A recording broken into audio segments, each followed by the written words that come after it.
कल एक काम किया था, हमने दाब का प्रभाव देखा था, है ना।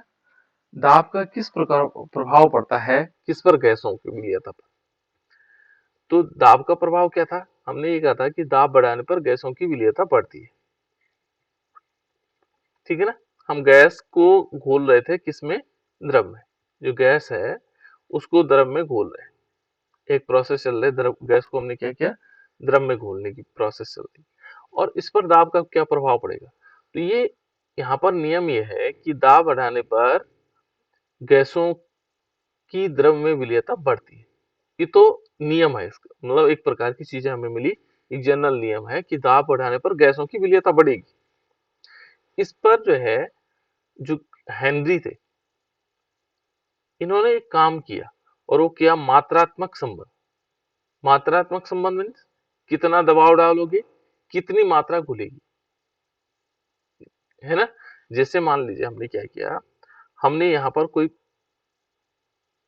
बर्तन लिया और इसमें हमने पानी भरा हुआ, इसमें क्या है, पानी है, और यहाँ हम ऑक्सीजन को घोलना चाहते हैं, इसमें क्या है, ऑक्सीजन है, और यहाँ से हमने प्रेशर डाला।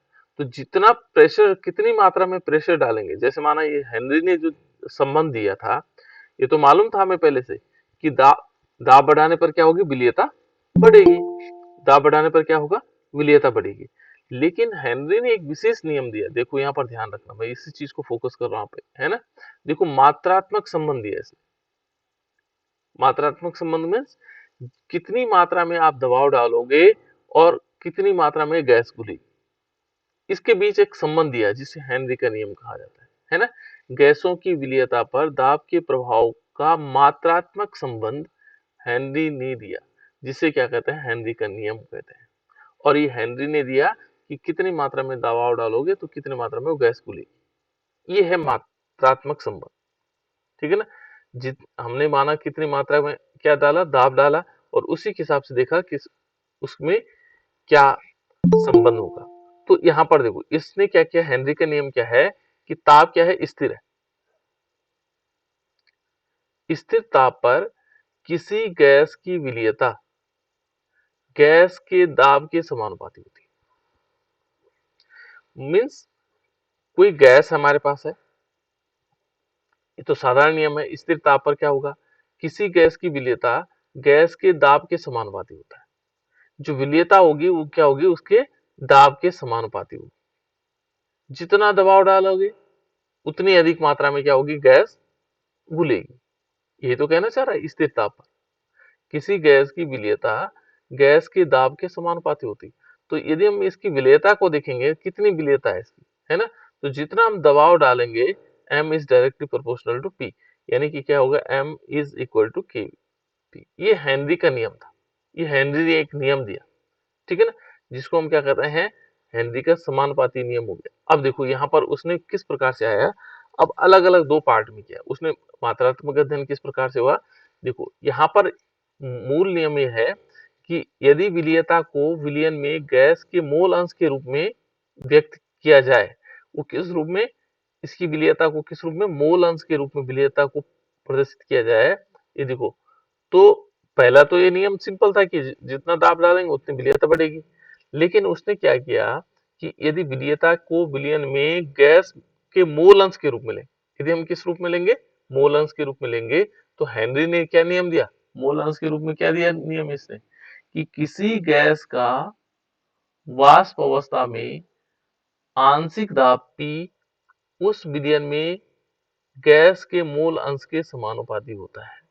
जो हम दबाव डालेंगे, जितना हम प्रेशर डालेंगे, वो किसके होंगे, उस गैस के मोल अंश के समानुपाती में घुलेगी, समानुपात में घुलेगी। जैसे हमने प्रेशर डाला तो जितनी मात्रा में क्या होगे, उसका मोल अंश होगा, मोल अंश के हिसाब से वो घुलेगी।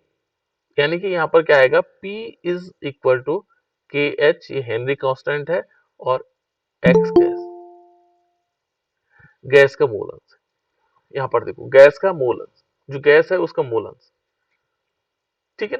तो ये हेनरी का नियम, जहां पर देखो के एच क्या है, यदि हम के एच को देखेंगे बेटा, तो के एच क्या है यहाँ पर, हेनरी स्थिरांक है। इसको हम क्या बोलेंगे, के कांस्टेंट होता है, और एच को हमने हेनरी से ले लिया, तो के एच हो गया हेनरी कांस्टेंट।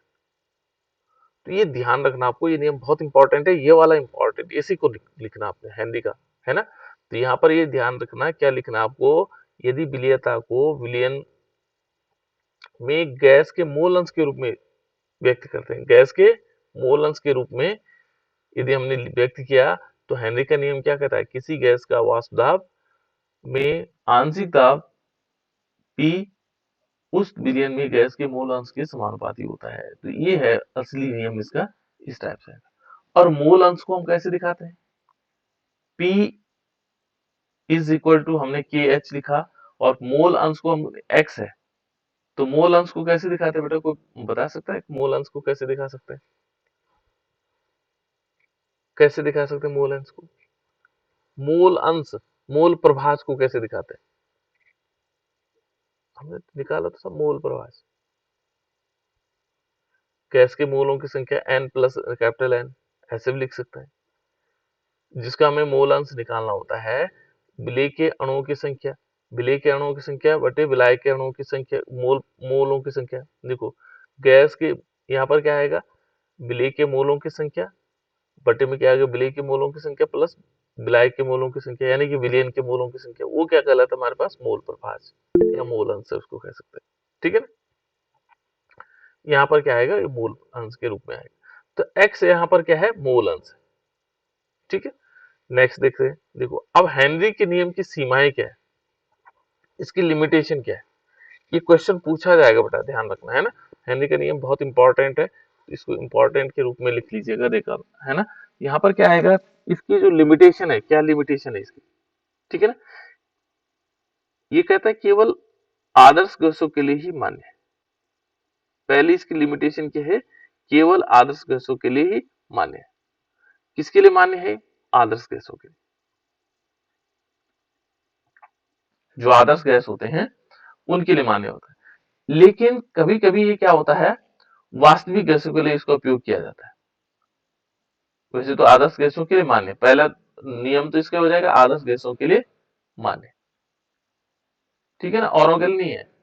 लेकिन कभी कभी क्या होता है, वास्तविक गैसों पर, वास्तविक गैस के लिए कब मान्य होता है, कम दाब पर, जब गैस का दाब क्या होगा, कम दाब होगा, कम दाब पर क्या होता है, वास्तविक गैसों के लिए, कम दाब पर ये वास्तविक गैसों, क्योंकि जो वास्तविक गैसें होती हैं वो कम दाब पर क्या, किस की भांति, आदर्श गैस की भांति व्यवहार करती है। वास्तविक गैसें क्या होती है, कम दाब पर किसकी भांति, वैसी नियम तो क्या है, आदर्श गैसों के लिए मान्य है।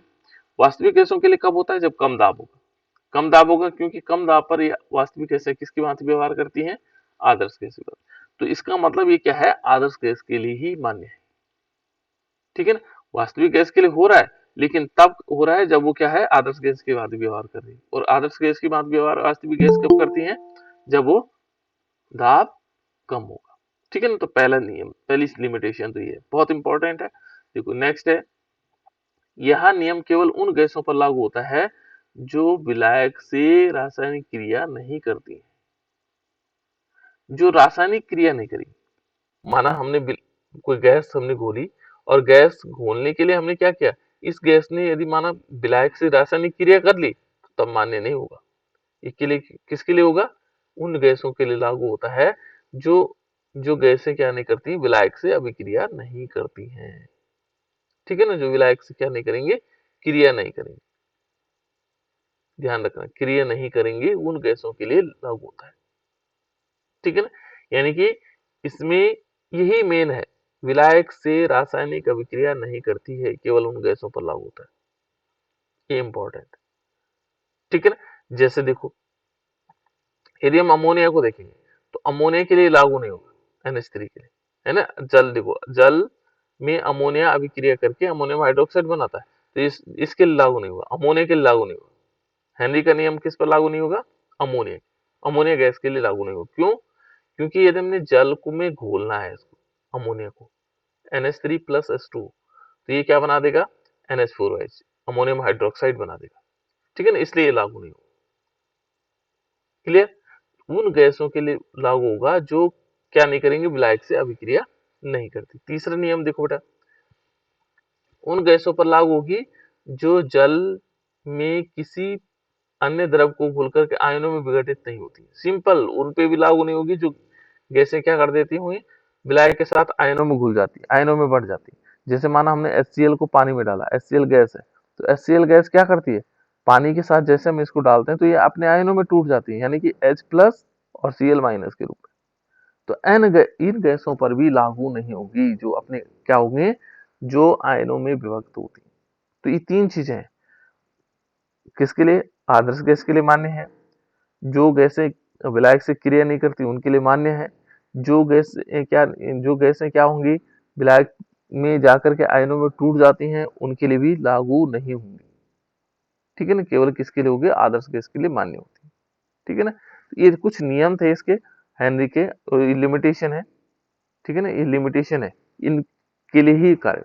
अब देखो इनका प्रयोग कहाँ पर होता है, हेनरी के नियम का अनुप्रयोग कहाँ करते हैं, इसका उपयोग हम कहाँ करते हैं। तो सबसे पहले है जो हमारे पास शीतल पेय है, जिसको कोल्ड ड्रिंक बोलते हैं बेटा, है ना, कोल्ड ड्रिंक हिंदी में बोलते हैं इसको शीतल पेय, अथवा इसको हम दूसरा कहा जाता है सोडा वाटर, है ना। सोडा वाटर में कार्बन डाइऑक्साइड की विलेयता बढ़ाने के लिए बोतलों में उच्च दाब में बंद किया जाता है। ठीक है ना, यानी कि सबसे पहले ये बहुत इंपॉर्टेंट भी है और सिंपल भी है। ठीक है ना, हम क्या करते हैं, सोडा वाटर की जो बोतलें होती हैं, शीतल पे कोल्ड ड्रिंक में क्या करते हैं, कार्बन डाइऑक्साइड को घोलने के लिए, कौन सी गैस, कार्बन डाइऑक्साइड को घोलने के लिए हेनरी का नियम का उपयोग करते हैं। ठीक है ना, दाब डालते हैं, दाब से घुल जाती है। दूसरा है बेटा इसमें देखो, ये तो है ही अनुप्रयोग। दूसरा है जो गहरे समुद्र में क्या होते हैं, जो गोताखोर होते हैं, उच्च दाब की वायु से श्वास लेना पड़ता है उनको। देखो यहाँ पर जब समुद्र में जाएंगे तो गहराई, यहाँ पर गहराई होगी, है ना, मान लीजिए यहाँ तक पानी भरा हुआ, तो इस पानी का कुछ दबाव होगा, उस दबाव के कारण यहाँ पर हम कह सकते हैं जब वो नीचे तलहटी में जाएगा तो उच्च दाब हो जाएगा। ठीक है ना, उच्च दाब के कारण क्या करता है, उनको श्वास लेना पड़ता है। और हमें मालूम है कि उच्च दाब पर क्या होता है, गैसें घुलती हैं। ठीक है ना, तो देखो वो क्या कहता है, उच्च दाब पर जो क्या होगा, वायु में जो उपस्थित नाइट्रोजन है और ऑक्सीजन है, ब्लड में विलेयता अधिक हो जाती है, नाइट्रोजन और किसकी, ऑक्सीजन की। जब गोताखोर बाहर सतह पर आते हैं तो घुली हुई गैस बुलबुलों के रूप में बाहर निकलने, जैसे ये क्या होगा, ये ऊपर आएगा तो यहाँ दाब कम हो जाएगा, फिर दाब क्या होगा, कम होगा, और दाब कम होने से क्या होगा, फिर गैस क्या होंगी, बाहर निकलने लग जाएंगी, है ना। देखो गोताखोर सतह पर आते ही गैसें बुलबुलों के रूप में ब्लड से बाहर निकलने लग जाती है, और ये बुलबुले क्या करते हैं, कोशिकाओं में अवरोध उत्पन्न करने लग जाते हैं। ठीक है ना, जो बुलबुले होंगे वो क्या होंगे, अवरोध उत्पन्न करेंगे और ब्लड के प्रभाव को प्रभावित करते हैं, जो ब्लड होता है उसके प्रभाव यानी कि उसकी बहने को प्रभावित कर देते हैं। ठीक है ना, यह नाड़ी तंत्र के संकेतों को प्रभाव को रोकता है, और जो हमारे क्या होता है नर्वस सिस्टम होते हैं, उसके जो संकेत होते हैं उनको भी क्या कर देता है, रोकने लग जाता है। और ये बुलबुले क्या हो सकते हैं, कोशिकाओं को नष्ट कर सकते हैं, अथवा उन्हें बंद भी कर सकते हैं, जिसके परिणाम स्वरूप जो गोताखोर होता है उसके शरीर में दर्द होने लगता है। तो कभी कभी ये घातक सिद्ध भी होता है ना, और इस अवस्था को बोलते हैं बैंड, क्या बोलते हैं, बैंड, ये बैंड्स होते हैं। यानी कि जो वो सतह पर आता है तो उसके शरीर से बुलबुले निकलने बाहर शुरू हो जाते हैं, और वो कोशिकाओं को नुकसान पहुंचाता है, उसके शरीर को नुकसान पहुंचाता है, दर्द पीड़ा करता है, और जो घटना है उसको बैंड कहा जाता है। तो यहाँ पर जो अनुप्रयोग है, हेनरी का अनुप्रयोग क्या है, ये वेंट से बचाने के लिए क्या करते हैं, वेंट जो यहाँ से शुरू है, वेंट से बचाव के लिए गोताखोरों के गैस सिलेंडर में वायु के साथ हीलियम गैस मिलाई जाती है, जिसकी विलेयता अत्यधिक कम होती है। इसकी विलेयता क्या होती है, कम होती है, उच्च दाब पर क्या मानी जाती है, कम विलेयता। ठीक है ना, और सामान्यतः गैस सिलेंडर में क्या होता है, देखो हीलियम मिला दिया, इसकी मात्रा इतनी होगी, इसकी मात्रा इतनी होगी, और इतनी मात्रा, तो यहाँ पर क्या है, इसकी विलेयता कम है, किसकी, हीलियम की। उससे क्या होगा, जब ये विलेय ही नहीं होगा तो ये हमारे बॉडी के अंदर नहीं जा पाएगा। ठीक है ना, तो उससे क्या होगा, बेंड से बचने के लिए उसमें क्या किया जाता है, हीलियम मिलाया जाता है। ये किसका फायदा हुआ, हेनरी के नियम का अनुप्रयोग हुआ। ठीक है ना, इसका उपयोग हमने किया। बेंट की क्रिया, यदि आपको ज्यादा याद न रहे, इतनी बड़ी कहानी याद न रहे, तो आप ये सिंपल एक लाइन में लिख सकते हो, हेनरी के नियम से वेंट अवस्था से बचाव के लिए किया जा सकता है ना। या वेंट से बचाव के लिए गोताखोरों के गैस सिलेंडर में वायु के साथ हीलियम गैस मिलाई जाती है। ये अनुप्रयोग है, ये अनुप्रयोग है ना। यदि बाकी ये कहानी याद न रहे तो कोई दिक्कत नहीं, ये लाइन लिख लेना, वेंट से बचाव के लिए प्रयोग किया जाता है ना। हेनरी का नियम का अनुप्रयोग क्या हो सकता है, वेंट से बचाव के लिए। यदि बहुत ही कम याद रहा तो हम सिंपल ये लिख सकते हैं, वेंट से बचाव, ठीक है ना। वेंट से बचाव के लिए इसका उपयोग किया जाता है। तो वेंट से बचाव के लिए बस इतना भी लिख लोगे तब भी चल जाएगा, है ना। लेकिन आपको लिखना पूरा है, कोशिश पूरी करनी है, पर नहीं रहा याद तो इतना भी लिख सकते हो, ठीक है। तो ये है बेटा हमारे पास वेंट से बचाव के लिए, ठीक। ये हेनरी का नियम का अनुप्रयोग हो गया। अब ये अलग अलग क्वेश्चन है इसके, ठीक है ना, इनको बाद में करते रहेंगे। चलो और आगे चलते हैं। देखो ये तो है बेटा हमारे पास कौन से, हेनरी के नियम का। दूसरा यदि देखेंगे सॉल्युबिलिटी इन लिक्विड्स, ठीक है ना। अब दो चीजें तो हमने पढ़ ली, कौन कौन सी, कि ठोसों की द्रवों में विलीयता, ठीक है ना, ठोस को हमने द्रव में घोल लिया है ना। अब तीसरा नंबर आता है, देखो ठोसों की द्रवों में विलीयता, ये तो पढ़ लिया था हमने, ठीक है ना। ताप का प्रभाव, दाब का प्रभाव, सभी ये सारे पढ़ लिए थे। हेनरी का नियम भी हो गया। अच्छा ये भी इसी में, अच्छा उसके बाद यहां पर चलते हैं। देखो ये गैस इनटू लिक्विड, ये भी हमने पढ़ लिया है ना। उसके बाद एक और है, देखिए अब है द्रवीय विलयन। द्रवीय विलयन का मतलब जो हमने पहले वाले कंडीशन में ठोस को क्या किया था, जो सॉलिड था, ठोस को हमने घोला था, किसमें घोला था बेटा, ठोस को हमने द्रव में घोला था। दूसरा हमने फिर क्या किया, गैस को द्रव में घोला था, ठीक है ना। दो चीजें तो हमने पढ़ ली है ना। इसमें हेनरी का नियम का इंपॉर्टेंट हमने पढ़ा, बाकी इसमें सिंपल चीजें हमने पढ़ी थी, जो उसके प्रभाव को देखा था, विलीयता को, प्रभाव को, है ना। विलीयता हम समझ गए होंगे कि जो अधिक मात्रा में क्या होती हैं, उसमें घुल जाती हैं, ठीक है ना। जितनी अधिक मात्रा में घुलेगी वो क्या करेगी, उसकी विलीयता करेगी। अब है नेक्स्ट द्रवीय विलयन। द्रवीय विलयन क्या है, ठीक है ना, वह विलयन है जिसमें द्रव को द्रव हो, देखो विलायक भी द्रव हो, ठीक है ना, उसको हम द्रवीय विलयन कहलाता है, ठीक है ना। जिसमें विलायक क्या होगा, द्रव होगा। और इसमें क्या कर सकते हैं हम, देखो ठोस, द्रव और गैस, एक नई परिभाषा मिल गई आपको। द्रवीय विलयन क्या है, द्रवीय विलयन वहां कहलाता है जिसमें क्या है, द्रव विलायक है, द्रव क्या है, विलायक है, वो द्रव्य विलयन। इसमें क्या कर सकते हैं, ठोस भी घोल सकते हैं, तो ठोस को तो हमने घोल के देख लिया। उसके बाद गैस को भी हमने घोल के देख लिया, है ना। और तीसरा है द्रव को द्रव में घोलेंगे, ठीक है ना। तो इसमें ये इंपॉर्टेंट आ जाता है कि इसमें तीसरा पोर्शन है द्रव को द्रव में घोलने वाला। तो तीसरा हमारे पास है द्रव को द्रव में घोलने वाला है। देखो द्रव को हमने क्या किया, द्रव में घोला। विलयनों का वाष्प दाब, अब इसमें अलग चीज है, कोलिगेटिव प्रॉपर्टीज यहीं से शुरू हो जाती है। तो पहले हम इसको देखेंगे कि द्रव को हमने द्रव में घोला है, किसको घोला है, द्रव को द्रव में। ये बहुत सिंपल है, ठीक है ना। इसका उदाहरण हमारे पास है, पानी में एल्कोहल घोलते हैं, पानी में एल्कोहल, ये सिंपल है, जनरल एग्जांपल है। तो पानी में जब हम अल्कोहल घोलेंगे, H2O प्लस अल्कोहल हम क्या ले सकते हैं, CH3CH2OH, ये एथेनॉल है ना। इसको जब हम इसमें घोलेंगे तो क्या प्रोसेस होगी, ठीक है ना। तो ये कहता है देखो यहाँ पर कि उसके वाष्प दाब, जब किसी द्रव को यानी कि विलय को का विलयन किसी द्रव विलायक में बनाया जाता है, तो विलयन में दोनों अवयव वाष्पशील होते हैं, ठीक है ना। देखो यहाँ पर दोनों द्रव है।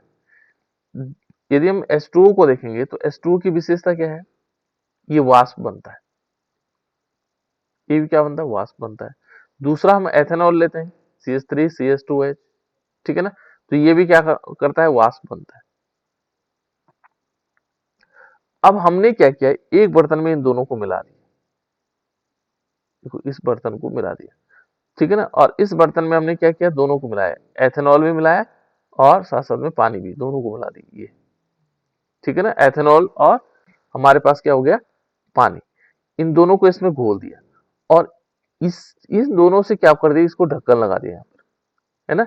इन दोनों से क्या होगा, दोनों वाष्पित होंगे और वाष्पित होने से क्या होंगे, दोनों अवयव क्या करेंगे, यहाँ एक दबाव उत्पन्न करेंगे, तो ये कहा जाता है वाष्प दाब, ठीक है ना।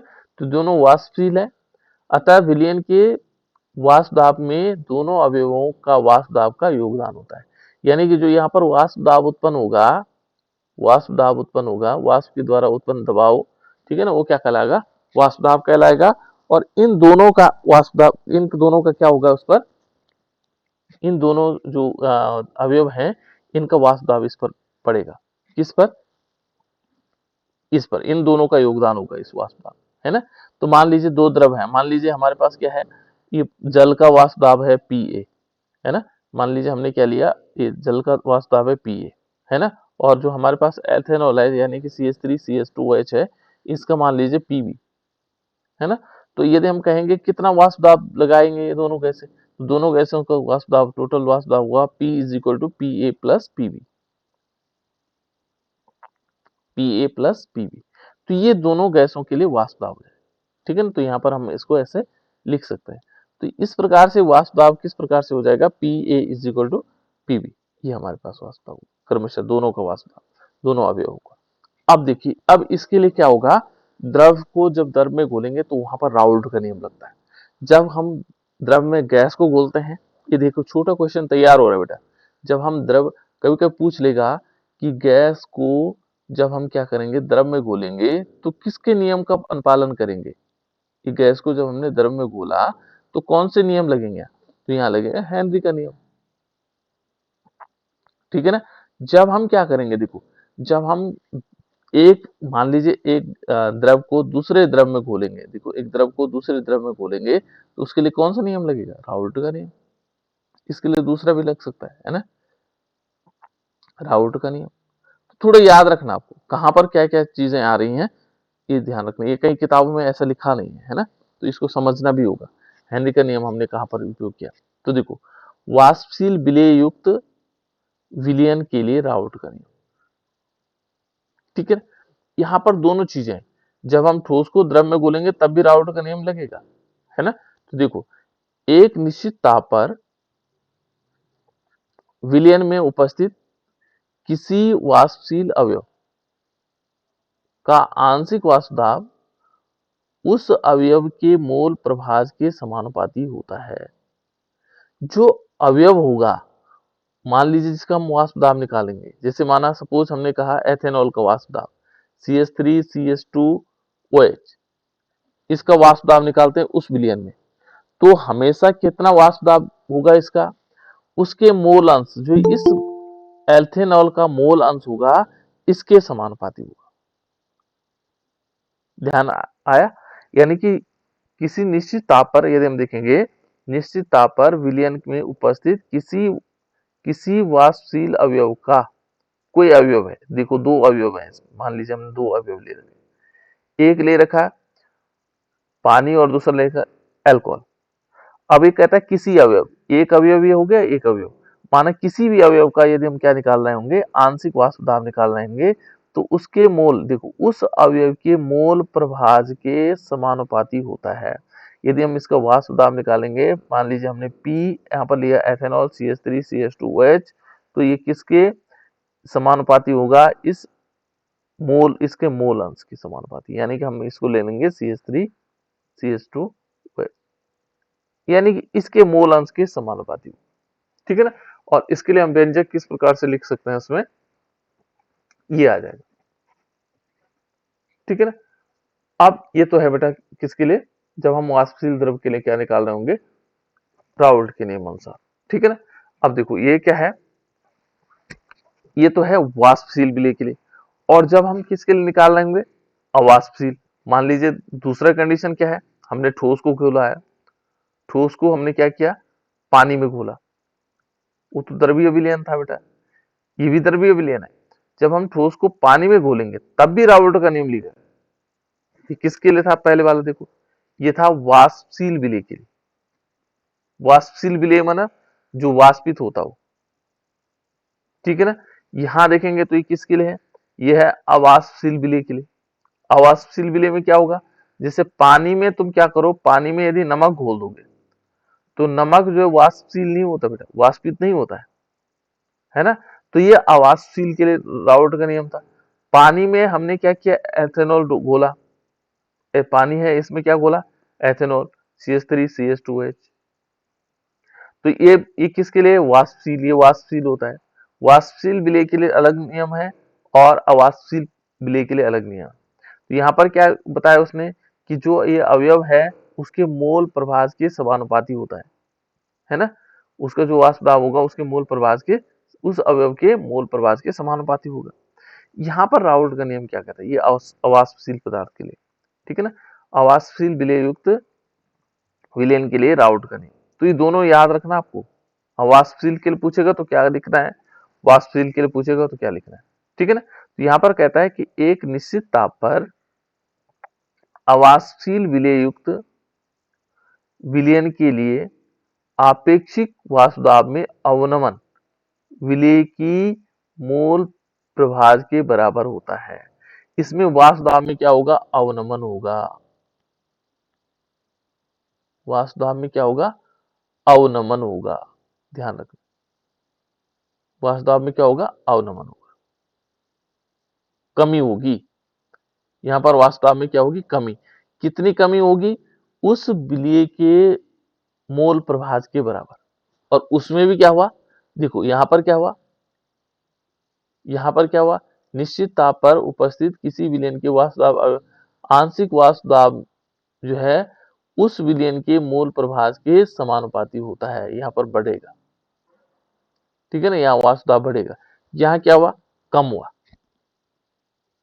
यहाँ क्या हुआ, कम हुआ, अवनमन हुआ, वाष्प दाब में कमी हुई विलय के। और कितनी कमी हुई, उस विलय के, जैसे मान लीजिए हमने क्या लिया, यहाँ पर वाष्प दाब में कमी यदि हम देखेंगे, अवनमन देखेंगे तो कितनी कमी आएगी, जो हमारे पास जो विलय है उसके मूल अंश के समानुपाती, जितना इसका मूल अंश होगा उसी के कंपेरिजन में क्या होगा, कमी आएगी।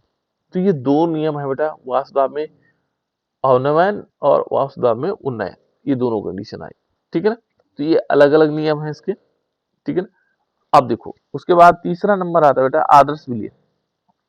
आदर्श विलयन क्या है, ठीक है ना। तो आदर्श विलयन क्या हो सकते हैं, किसे कहते हैं आदर्श विलयन, जैसे हमने हेनरी का नियम तो इसी पे लागू होता है, आदर्श नियम विलयन पर, है ना। तो आदर्श विलयन होता क्या है, पहले हम इसको जानते हैं कि आदर्श विलयन क्या होता है, ठीक है ना। अभी जो हेनरी का नियम था वो आदर्श विलयन पर लागू होता है, तो आदर्श विलयन क्या होता है ना। तो इसको थोड़ा जान लेते हैं। देखो समांगी विलयन जो क्या होता है, सभी ताप एवं दाब सांद्रताओं पर पूर्ण रूप से राउल्ट का नियम का पालन करते हैं।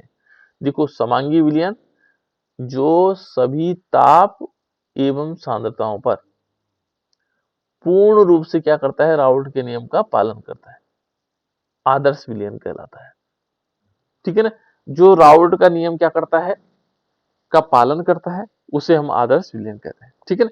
लेकिन यहाँ पर दो चीजें बता, सभी ताप पर करता है और एवं सभी सांद्रताओं पर, किसी भी प्रकार की सांद्रता हो उस पर भी काम करेगा और सभी ताप पर भी काम करेगा। और कैसा होगा, समांगी विलयन होगा, ठीक है ना। उसे कहते हैं आदर्श विलयन, जो राउल्ट के नियम का पालन करे वो आदर्श विलयन, ठीक है ना। अब बताएंगे उसका नियम क्या है। देखो दाब का सैद्धांतिक मान जो है, इसका आदर्श नियम में क्या होता है, दाब का सैद्धांतिक मान और दाब के प्रयोगात्मक मान बराबर होते हैं।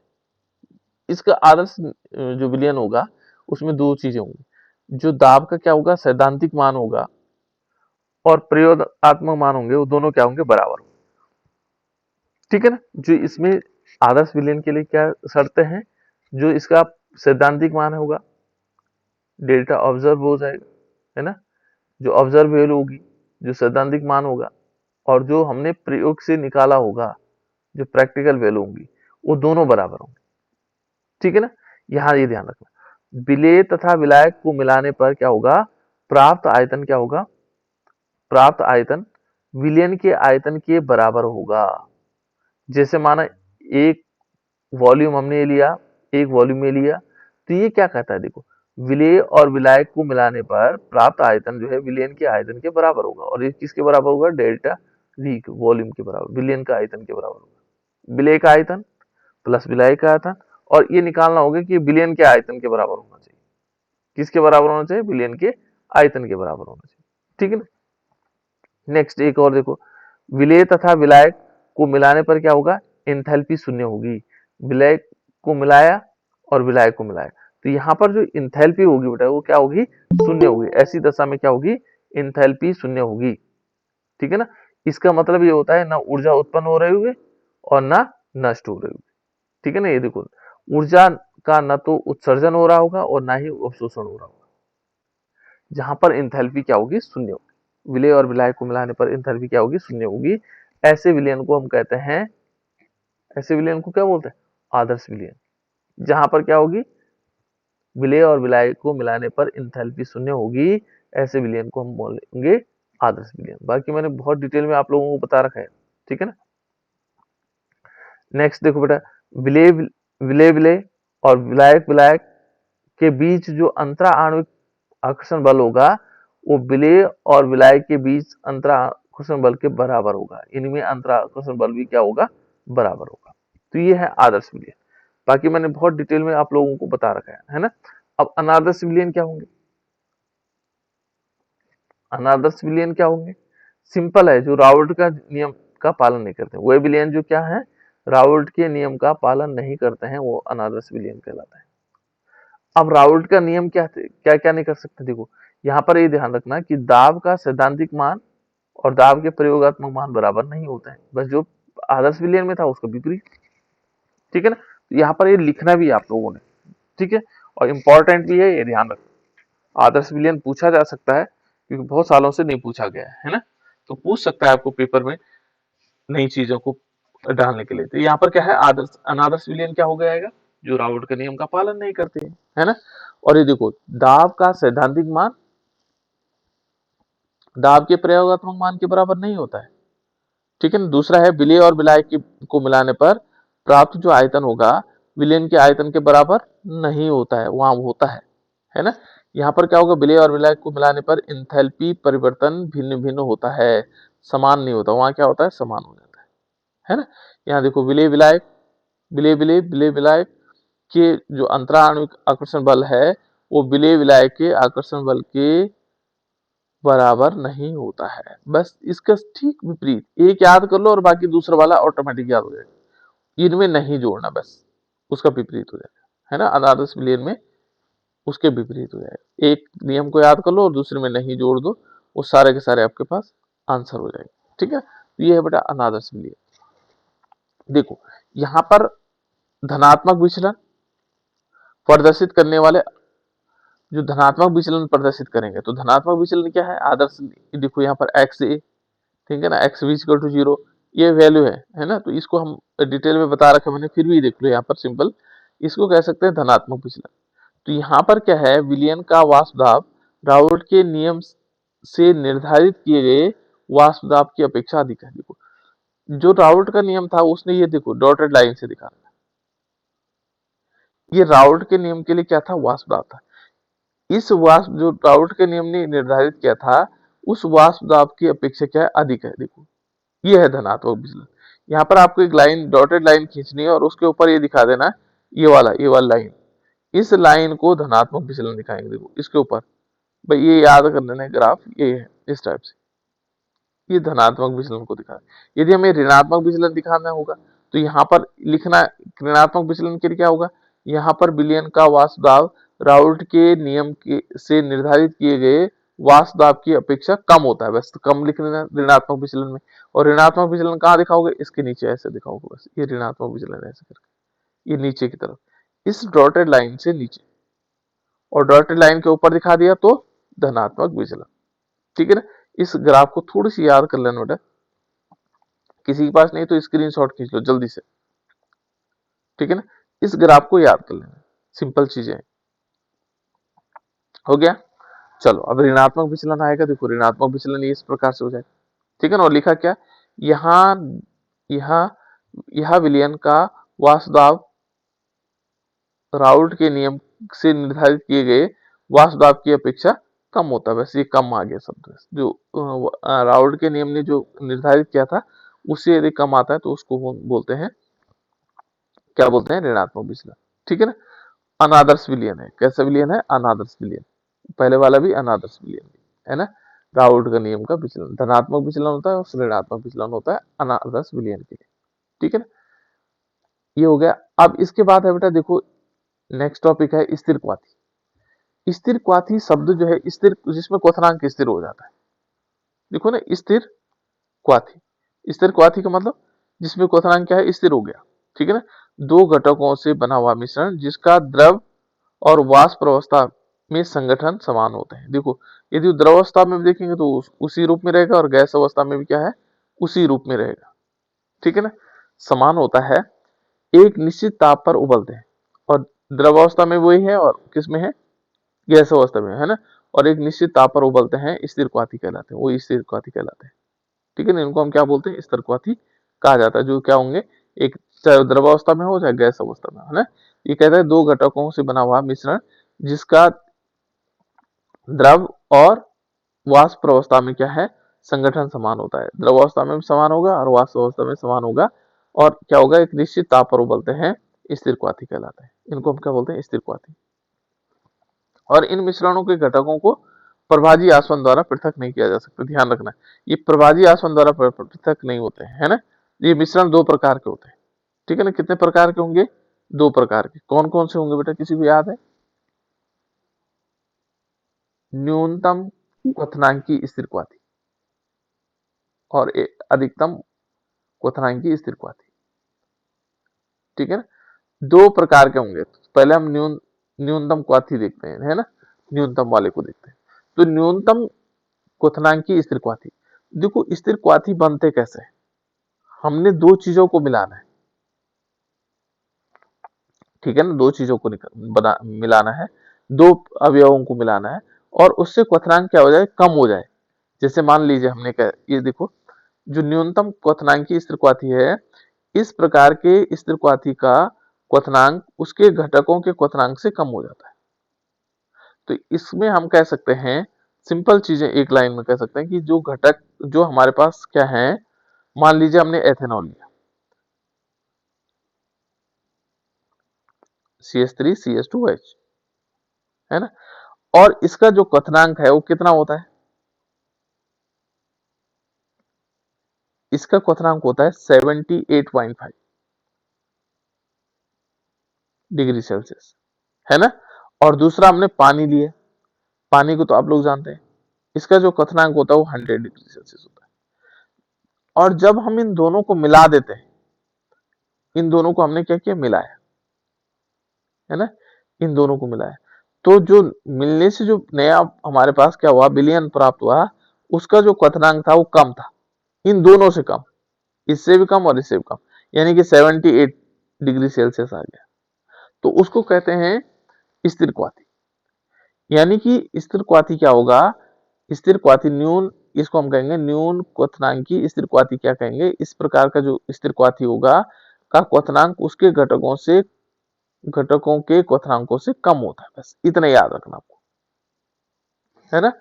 और राउल्ट के नियम से क्या हुआ, अत्यधिक धनात्मक विचलन दर्शाने वाले इस प्रकार के होते हैं। जो राउल्ट, जिन्होंने अत्यधिक धनात्मक दिखाया, धनात्मक विचलन दिखाया, वो क्या होंगे, इस प्रकार के होंगे।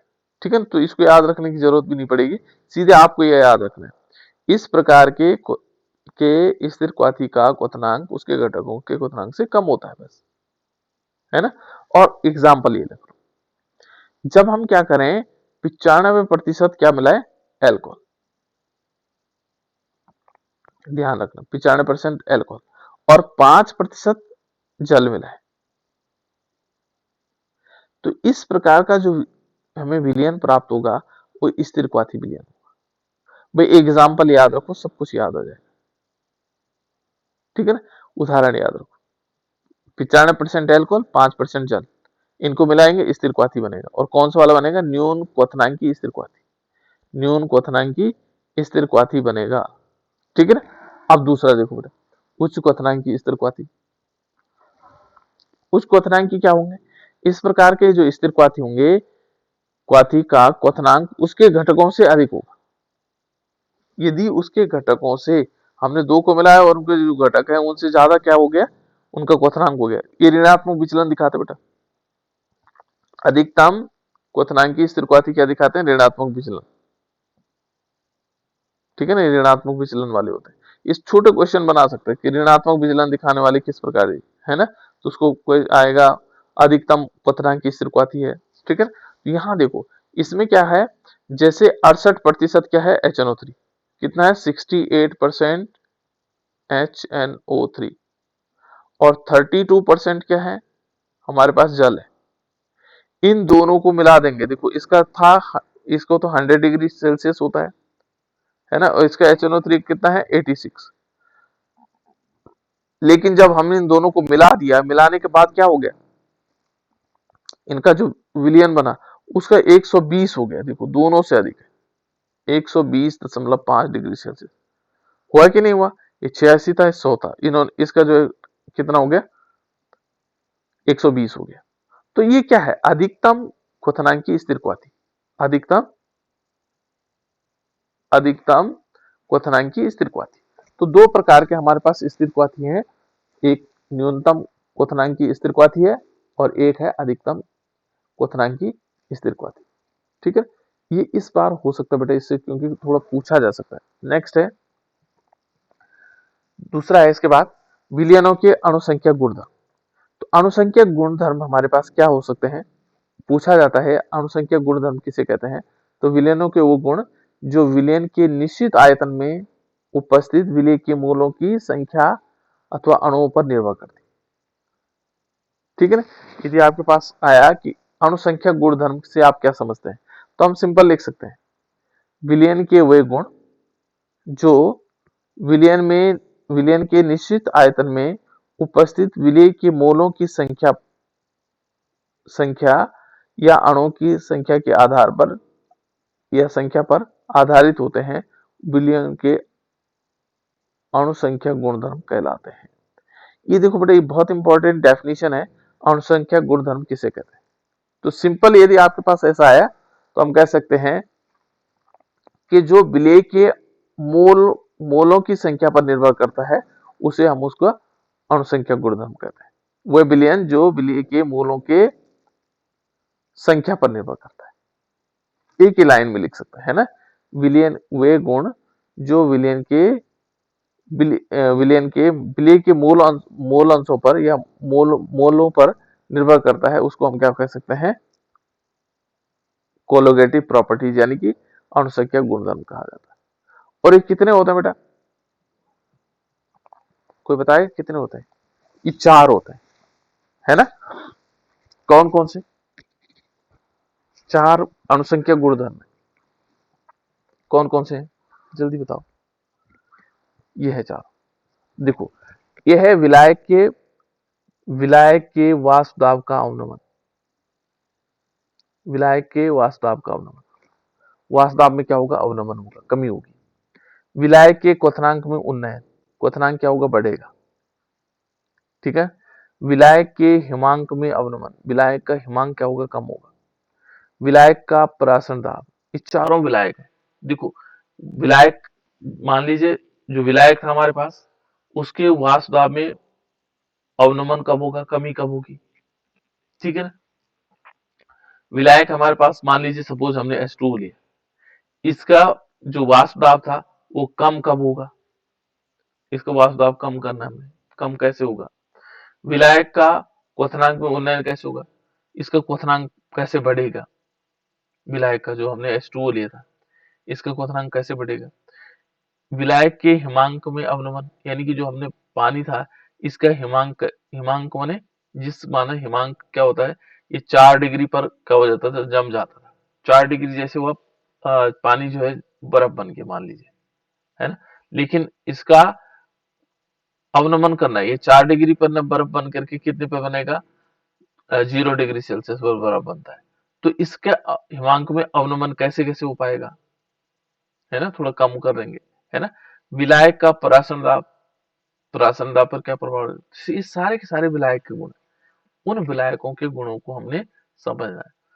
तो देखो ये चार प्रकार के हमारे पास कोलोगेटिव प्रॉपर्टीज हैं या अणुसंख्यक गुणधर्म। ये विलेय के मूलों पर निर्भर करता है। ठीक है, जो विलेय होगा, देखो यहाँ पर यह है कुछ तथ्य हैं, इनको छोड़ देंगे हम सीधे, है ना। विलयन के अणुसंख्यक गुणधर्म के कुछ तथ्य हैं, इनको मैं छोड़ दे रहा हूँ सीधे, डायरेक्ट आगे चल रहे हैं, है ना। तो पहले चलते हैं, पहला नियम था आपेक्षिक वाष्प दाब में अवनमन। जो हमारे पास आपेक्षिक वाष्प दाब है उसमें अवनमन कैसे होगा, किसका, विलायक का, है ना। विलायक का आपेक्षिक वाष्प दाब में अवनमन कैसे होगा, क्योंकि विलायक के बारे में पढ़ रहे हैं, उस विलायक की प्रॉपर्टीज को पढ़ रहे हैं, है ना। तो ये देखो राउल्ट के नियम के अनुसार क्या कहता है, अवाष्पशील ठोस के लिए विलयन का आपेक्षिक वाष्प दाब अवनमन विलेय के मोल प्रभास के बराबर होता है। ठीक है, यदि हम इसको देखेंगे तो किस प्रकार से होगा, जैसे मान लीजिए हमने क्या किया, कोई हमारे पास H2O है, ठीक है, और इस H2O में हम क्या कर रहे हैं, NaCl मिला दें, तो इसका जो वाष्प दाब होगा उसमें क्या आएगा, कमी आएगी। और कितनी कमी आएगी, ये कहता है कि विलेय के मोल अंश, विलेय के मोल अंश के मोल अंश या मोल प्रभास के बराबर आएगी। ठीक है ना। ये यहाँ पर यदि हम वाष्प दाब में अवनमन देखेंगे तो वाष्प दाब में, जो वाष्प दाब में अवनमन होगा, तो अवनमन क्या आएगा, इज डायरेक्टली प्रोपोर्शनल टू जो NaCl है उसके मूल अंश के बराबर आएगी। ये देखो NaCl मैंने मूल अंश या मूल प्रभास, जितना इसका मूल प्रभास होगा उसके कंपेरिजन में आएगी। इसका मूल प्रभास ज्यादा, मूल प्रभास ज्यादा होगा तो इसमें वाष्प दाब में अवनमन ज्यादा होगी, इसमें इसका मोल प्रभास कम होगा तो इस वाष्प दाब में अवनमन कम आएगा। ये है बेटा की पॉइंट इसका। ठीक है ना, बाकी तो आप लोगों ने सारी चीजें पढ़ी हुई है, लेकिन मैं याद दिला रहा हूँ, इस चैप्टर का रिवीजन कर रहे हैं, है ना। मैं पूरा डिटेल में नहीं पढ़ा रहा हूँ, डिटेल में पढ़ाने के लिए बहुत टाइम चाहिए होता है ना। तो यहाँ पर इस टाइप से आएगा। नेक्स्ट यदि हम देखेंगे तो न्यूमेरिकल है इस पर। ठीक है ना, न्यूमेरिकल को हम आगे कर दे रहे हैं, स्किप कर दे रहे हैं। देखो दूसरा नंबर है बेटा इसमें क्वथनांक में उन्नयन। क्वथनांक का उन्नयन किस प्रकार से आएगा, एक एक चैप्टर, एक जो हमारी यूनिट चलेगी एक दिन हम उस पर डिस्कस करेंगे, जो हम रिवीजन क्वेश्चनों पे, ठीक है ना, इसको न्यूमेरिकल करवाएंगे। देखो किसी, ये कहता है किसी वाष्पशील अवाष्पशील पदार्थ को किसी विलायक में घोलने पर क्वथनांक में जो वृद्धि होती है उसे क्वथनांक का उन्नयन कहते हैं। यहाँ पर क्वथनांक का उन्नयन कैसे होगा, इस लाइन को समझना है। यहाँ पर क्वथनांक का उन्नयन तब होगा जब हम क्या करेंगे, इसमें अवाष्पशील पदार्थ मिलाएंगे। देखो अवाष्पशील पदार्थ को हमने इसमें मिलाया, मान लीजिए अवाष्पशील पदार्थ कौन है, NaCl है ना। जब हम क्या करेंगे, अवाष्पशील पदार्थ NaCl को क्या करेंगे, इसमें मिलाएंगे, तो मिलाने पर क्या हो जाएगा, है ना। देखो घोलने से क्वथनांक में वृद्धि होती है और उसे क्या कहते हैं, क्वथनांक का उन्नयन कहते हैं। क्वथनांक का उन्नयन हो गया, और इसे किससे दिखाते हैं, डेल्टा टीवी से, डेल्टा टीवी। और डेल्टा टीवी से हम इसको प्रदर्शित करते हैं, और ये कितना होगा, delta TV is equal to होता है टीवी माइनस टीवी, है ना। जो क्या होगा, उन दोनों में क्या होगा, पहले सॉल्यूशन का होगा और सॉल्यूशन के बाद उसमें वृद्धि हुई होगी, ठीक है ना, और यहाँ पर सॉल्यूशन से ज्यादा होगा, है ना। यहाँ पर क्या होगा, एक तो होगा डेल्टा टीबी और एक होगा डेल्टा टीबी नोट, ठीक है ना। यहाँ पर कहते हैं कि यदि विलयन का क्वथनांक जो है डेल्टा टीबी, माना विलयन का क्वथनांक है टीबी, ठीक है ना, और विलयन का विलायक का क्वथनांक है टीबी नोट, टीबी नोट, पहले ही विलायक था। अब हमने क्या किया, इसमें अवाष्पशील पदार्थ मिला दिया, NaCl मिला दिया। ये विलायक था, विलायक में NaCl, उससे क्या हुआ, उन्नयन बढ़ा, बढ़ करके क्या हो गया, टीबी हो गया विलयन का। तो बढ़ा हुआ है टीबी, देखो टीबी माइनस टीबी नोट, ये आएगा बेटा, टीबी नोट आएगा, ठीक है ना। विलायक का कम रहेगा और विलयन का ज्यादा हो जाएगा, तो ज्यादा में से कम को तो घटाते हैं, ठीक है ना।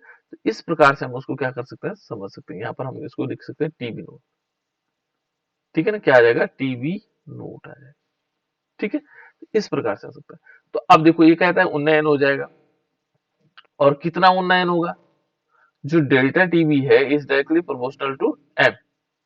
एम क्या है यहाँ पर, उसके मूल अंश, ठीक है ना, मूललता के बराबर। ये मूललता का है, कितना होगा, उसकी मूललता के बराबर। और यहाँ delta TV is equal to KB into M हो जाएगा मूललता, जहां पर क्या है, एम क्या है, विलयन की मूललता है, ये मूललता लिखा हुआ है इसमें, है ना, मूललता है।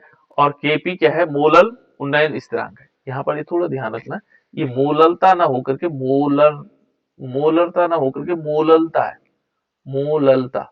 यहाँ पर हम इसको एक लाइन काट देते हैं इसको, ठीक है ना, ये क्या है, इसके मूललता, मूललता के बराबर, ठीक है ना, यहाँ पर डायरेक्टली प्रोपोर्शनल टू इसके बराबर। तो ये क्वथनांक में उन्नयन। चलो ये देखो दूसरे इसकी न्यूमेरिकल्स है। अब तीसरा देखो, हिमांक में अवनमन। हिमांक में किस प्रकार से अवनमन होगा, तो ये क्या कहता है, देखो किसी द्रव का वह ताप जिस पर ठोस और द्रव दोनों अवस्थाओं का वाष्प दाब के बराबर हो जाता है ना। यानी कि क्या होगा, द्रव में हिमांक, द्रव का हिमांक कहलाता है, ठीक है ना। हिमांक क्या हुआ, कि जहां पर जो ठोस होगा और द्रव होगा दोनों का वाष्प दाब क्या होंगे, बराबर होंगे, वो हिमांक हो जाएगा। वो बिंदु कौन सा होगा, हिमांक। जहां पर ठोस और द्रव का वाष्प दाब क्या हो जाता है, बराबर हो जाते हैं, उसको हिमांक कहा जाता है, ठीक है ना। तो देखो ये हिमांक में अवनमन किस प्रकार से आएगा, देखो जब किसी आवासशील या वैद्युत अपघट्य पदार्थ को, ये है मेन लाइन, हिमांक में अवनमन के लिए ये लाइन है, जब किसी आवासशील या वैद्युत अपघट्य पदार्थ को किसी विलायक में घोलते हैं तो विलयन का वाष्प दाब विलायक के वाष्प दाब से कम हो जाता है, ठीक है ना। इसको, इसी को हम अवनमन कह सकते हैं।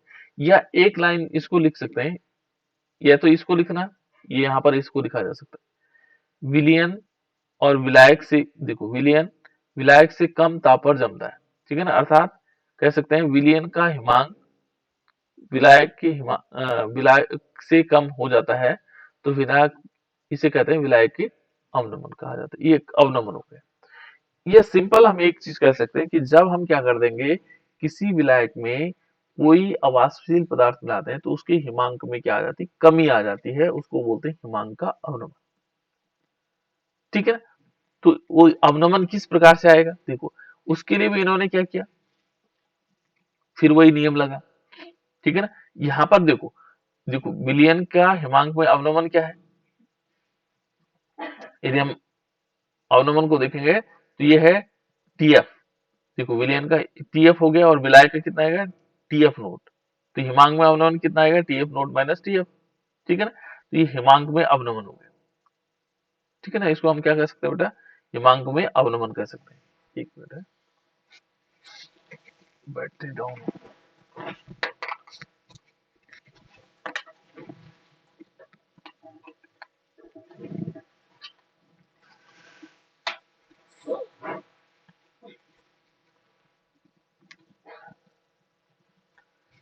ये हो गया बेटा हिमांक में अवनमन। अब किस प्रकार से आएगा हिमांक में अवनमन, किस प्रकार से होगा, देखो हिमांक में अवनमन का क्या कंडीशंस कि ये भी मूललता पर डिपेंड करता है ना, किस पर डिपेंड करेगा, मूललता पे। तो दो गुण मूललता पे, हिमांक में अवनमन भी हो गया, ये मूललता पे निर्भर कर रहा है ना, जो delta T F is proportional to M. M यहाँ पर क्या है, मूलल है, बार बार वही आ रहा है बेटा इसमें, है ना, मूललता को मूललता है, ठीक है ना, इसके मूलल अणु। और जहां पर क्या होगा, के एफ, ये क्या होगा, के एफ क्या होगा, मूलल अवनमन स्थिरांक होगा, के एफ हो जाएगा, ठीक है ना, ये याद रखना आपको, एम। और नेक्स्ट है बेटा इसमें, तो हो गया कंप्लीट, ठीक है। तो इस प्रकार से हम इसको समझ सकते हैं। प्राशन दाब को, अब थोड़ी सी प्राशन दाब रह गई हमारे पास, प्राशन दाब को यदि हम समझेंगे, इसके लिए जो व्यंजक था ना बेटा, व्यंजक को हम किस प्रकार से ले सकते हैं, तो इसके लिए व्यंजक किस प्रकार से निकाला गया है ना, ये पूरा का पूरा हमने व्यंजक यहाँ निकाला हुआ है ना, इस प्रकार से हम इसको ले सकते हैं। चलो इसको देख लेना आप लोग व्यंजक को। चलो ये हो गया हमारे पास,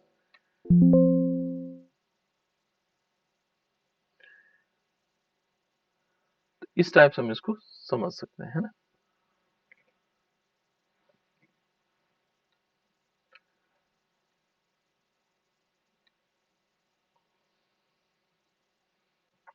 चलो एक पॉइंट और रह गया इसमें, आ, प्राशन दाब वाला। ठीक है ना, प्राशन दाब रह गया, प्राशन दाब। प्राशन दाब भी सिंपल है, ज्यादा कठिन नहीं है, और इस टाइप से हम इस चैप्टर का रिवीजन कर चुके पूरा, है ना। प्राशन दाब को देखो, यहाँ पर प्राशन दाब किस प्रकार से आ जाएगा। तो प्राशन दाब ये है बेटे इसमें, है ना। प्राशन दाब क्या है, देखो अर्धपारगम्य झिल्ली द्वारा, स्लाइड,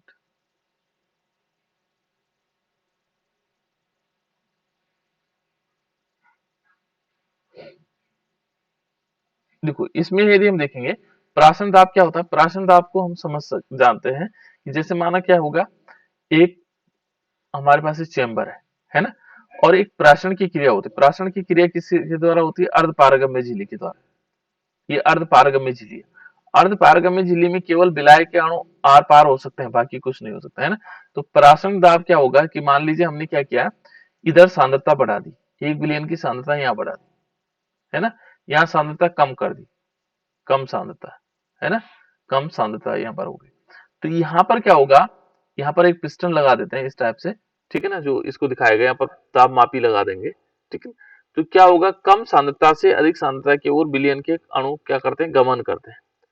तो इस गमन को रोकने के लिए इसको प्रेशर ऐसे लगा देंगे कि इसको रुक, ये प्राशन की क्रिया ना हो पाए, है ना, ये प्राशन की क्रिया संपन्न हो पाए। इसको रोकने के लिए जितने हमें दाब की आवश्यकता होती है वो क्या करता है, क्या कहलाता है, प्राशन दाब कहलाता है, ठीक है ना। और प्राशन दाब में यदि इस टाइप से देखो अलग अलग प्रकार से, ये प्राशन की क्रिया को रोकने के लिए जितने हमें दबाव की आवश्यकता होती है वो क्या कहलाता है, प्राशन दाब कहलाता है। भाई ये हो गया हमारे पास प्राशन दाब। ये सिंपल सिंपल चीजें हैं, इनको याद रखना आपको, बहुत छोटी छोटी चीजें हैं, ये प्राशन दाब हो जाएगा। एक और है इसमें, प्रतिलोम प्राशन, जिसमें आरओ जिसको हम कह सकते हैं, आरओ इस पर कार्य करता है। आरओ जानते हैं आप लोग, प्रतिलोम प्राशन को जानते हैं। आरओ जिस पर काम करता है, रिवर्स प्रोसेस कह सकते हैं, ठीक है ना। तो उसको थोड़ा समझ लेना आप लोग, पर तो मुझे लगता है इतना ही बहुत है।